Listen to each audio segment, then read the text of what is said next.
Hello, my name is Sharon Tasbarlas. I will demo how to infant bath.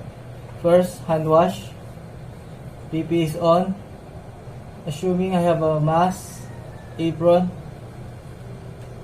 I have a thermometer. Then gather all the materials needed.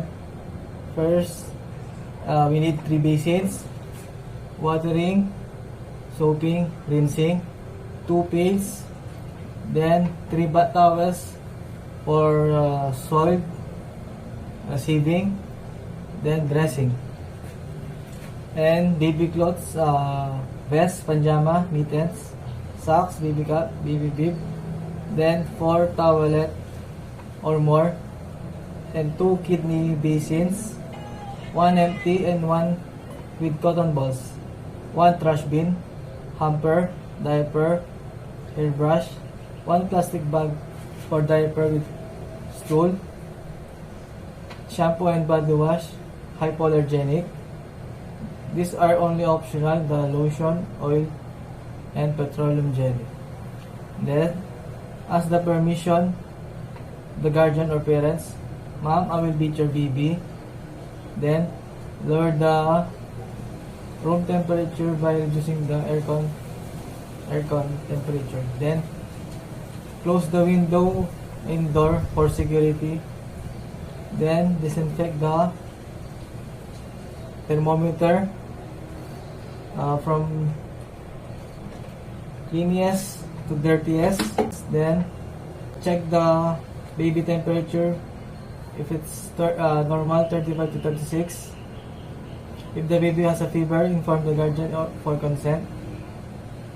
Now, get the baby from the crib and carry the baby to the soil station.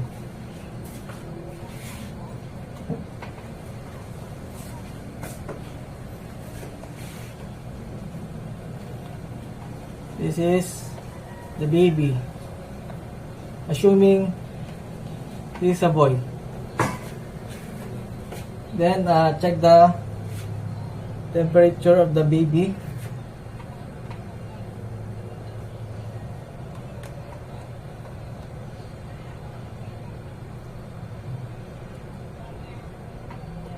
Normal temperature. Then remove the baby clothes and put it in the hamper.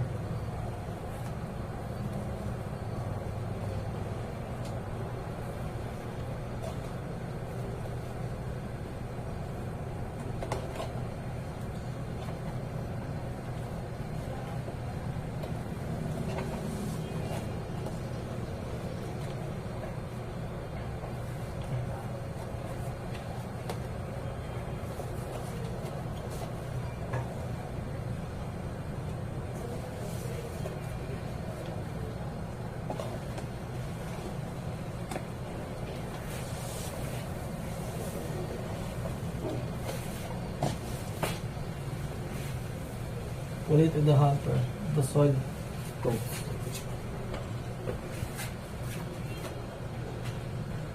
Then check the baby diaper for any stool.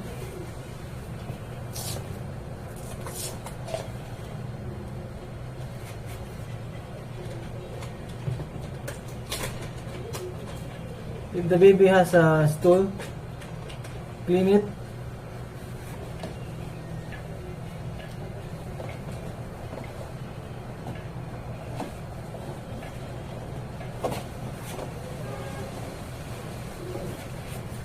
And put it in a plastic bag.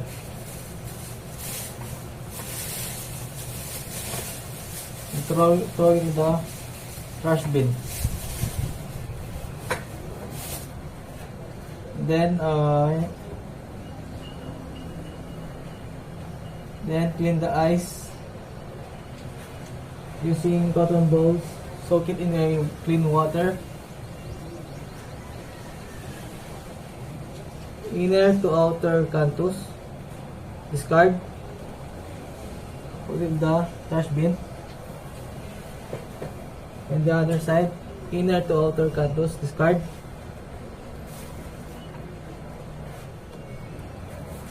Pat dry.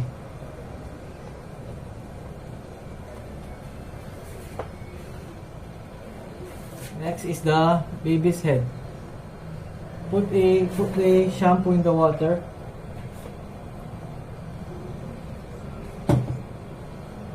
Carry the baby into a football hold position.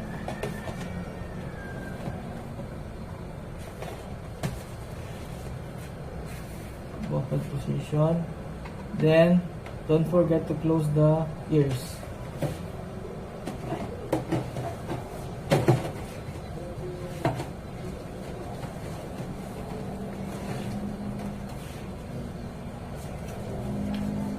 Sorry, esensya na po, medyo malaki lang yung baby. Hirapan lang ako. Then, wet the baby's hair with water, with shampoo in a circular motion. Be gentle. Then, rinse it. And get a towel to pat dry.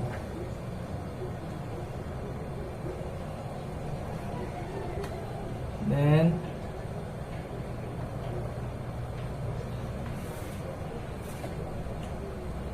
put the baby in the receiving station.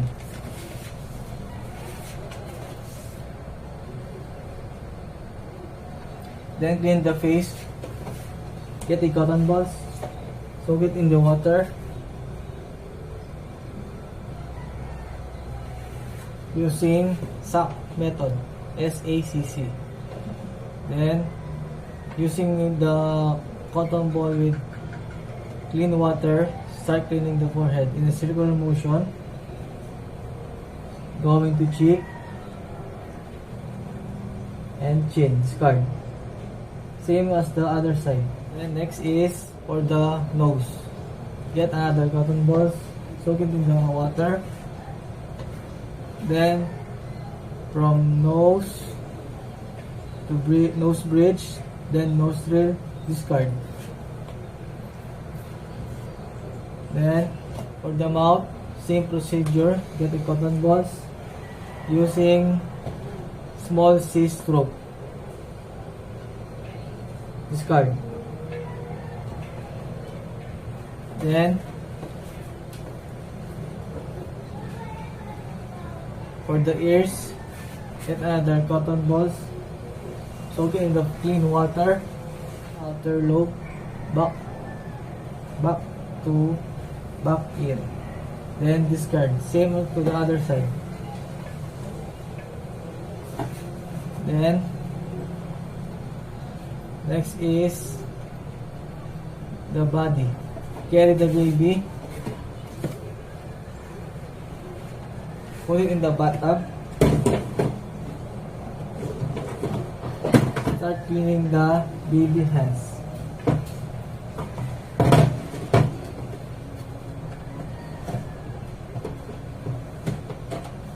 Start cleaning the palm, back of the hand. Concentrate with the inner and distal spaces.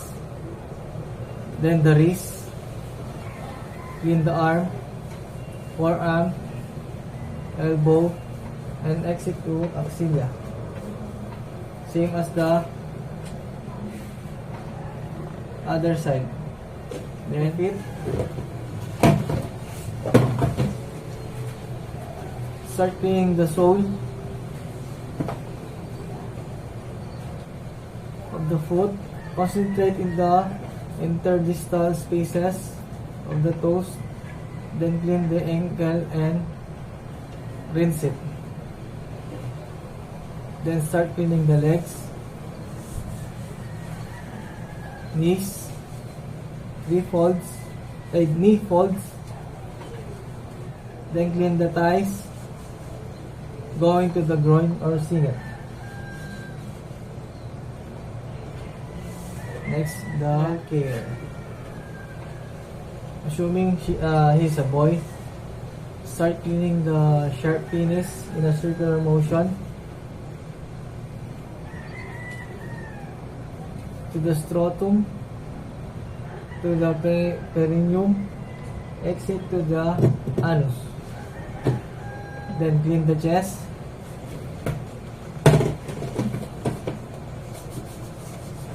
To the tummy. Put the baby in the side position. Front, then side position, then support the neck. Be gentle, then start cleaning the nape to the upper back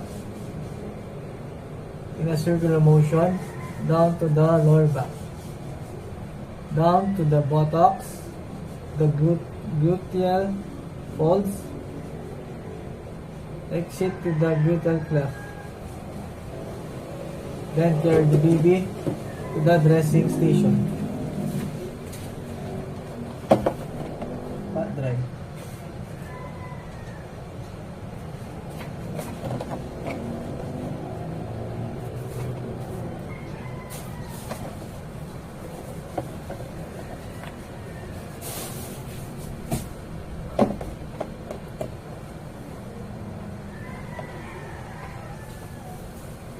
Then put the diaper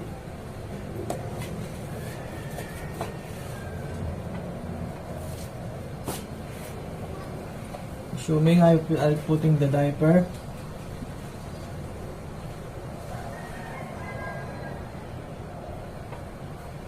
Then oil, powder, baby hat, assuming only mom. Then baby bib.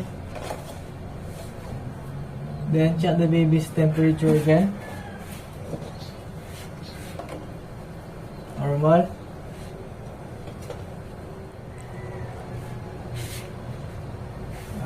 Do post care, clean the area. Check the room temperature again.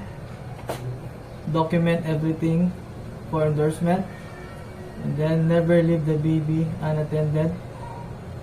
Then sanitize hand again. Okay, thank you.